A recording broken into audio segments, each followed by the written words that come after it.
48 தொகுதிகளில் வாக்கு இயந்திரங்கள் போலி, மீண்டும் தேர்தல் அறிவிப்பு, நீதிமன்ற உத்தரவால் பேரதிர்ச்சியில் மோடி. அதாவது காங்கிரஸ் தலைவர் மல்லிகார்ஜுன கார்கே தலைமையில் நேற்று நடைபெற்ற மூத்த கட்சி தலைவர்களின் கூட்டத்தில் பேசியுள்ள ராகுல் காந்தி அவர்கள், பாஜகவிடம் குறுகிய வாக்கு வித்தியாசத்தில் தோல்வியடைந்த 48 தொகுதிகளிலும் பெங்களூர் மத்திய தொகுதிகளிலும் தான் ஏற்கனவே குறிப்பிட்ட அதே முறைகேடுகள் பயன்படுத்தப்பட்டதாக தெரிவித்ததாக காங்கிரஸ் வட்டாரங்கள் தெரிவித்துள்ளன. அந்த வகையில் இந்த இடங்கள் குறித்த விவரங்களை தங்கள் கட்சி 7-8 கட்டங்களாக பகிர்ந்து கொள்ளும் என்று காங்கிரஸ் வட்டாரங்கள் மேலும் தெரிவித்துள்ளன. மேலும் 2024 மக்களவைத் தேர்தலில் பாஜக 240 இடங்களை வெற்றி பெற்றது. இமு 2019 ஆண்டை விட 63 இடங்கள் குறைவு. அதே நேரத்தில் காங்கிரஸ் அதன் எண்ணிக்கையை கிட்டத்தட்ட இரட்டிப்பாக்கி 52 இடங்களிலிருந்து 99 இடங்களாக உயர்ந்தது. குறிப்பாக மக்களவைத் தேர்தலுக்கு சில மாதங்களுக்கு பிறகு நடைபெற்ற மகாராஷ்டிரா சட்டமன்ற தேர்தலை தொடர்ந்து தேர்தல் ஆணையத்திற்கும் ஆளும் பாஜகவிற்கும் இடையே சரியான போட்டி இருப்பதாக ராகுல் காந்தி பலமுறை குற்றம் சாட்டியுள்ளார். பொது தேர்தல்களில் காங்கிரஸ் உட்பட மகா விகாஸ் அகாடி கூட்டணி மகாராஷ்டிராவில் பாஜக தலைமையிலான மகாயுதியை விட அதிக இடங்களில் வெற்றி பெற்றது. இருந்தாலும் மகாயுதி மாநில சட்டமன்ற தேர்தல்களில் வெற்றி பெற்றது என்பதும் குறிப்பிடத்தக்கது. அதேபோல் ஆகஸ்ட் 7ஆம் தேதி தேர்தல் ஆணையத்திற்கு எதிரான அணுகுண்டு என்று அவர் விடுத்த ஆதாரங்களை ராகுல் காந்தி வெளியிட்டார்.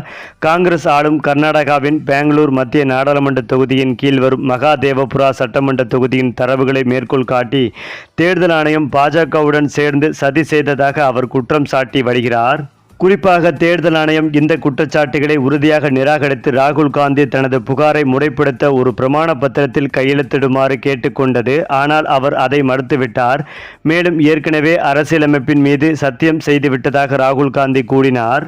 இந்த நிலையில்தான் தற்போது மற்றொரு மிக பெரும் குற்றச்சாட்டை ராகுல் காந்தி முன்வைத்துள்ளதாக கூறப்பட்டு வருகிறது. அது குறித்த தரவுகளை பல கட்டங்களாக வெளியிடுவதாக அந்த கட்சி கூறியுள்ள நிலையில் மீண்டும் ராகுலின் அதிரடி அரங்கேறப் போகும் தகவல் வெளியாகி வருகிறது. பெரும் பரபரப்பை ஏற்படுத்தி வருகிறது. அது மட்டுமில்லாமல் 48 தொகுதிகளில் போலி இயந்திரங்கள் பயன்படுத்தப்பட்டதற்கான ஆதாரம் சிக்கியுள்ளது. அவை எந்தெந்த இடத்தில் இருக்கிறது என்பது குறித்த தகவலும் வெளிவந்து கொண்டிருக்கிறது.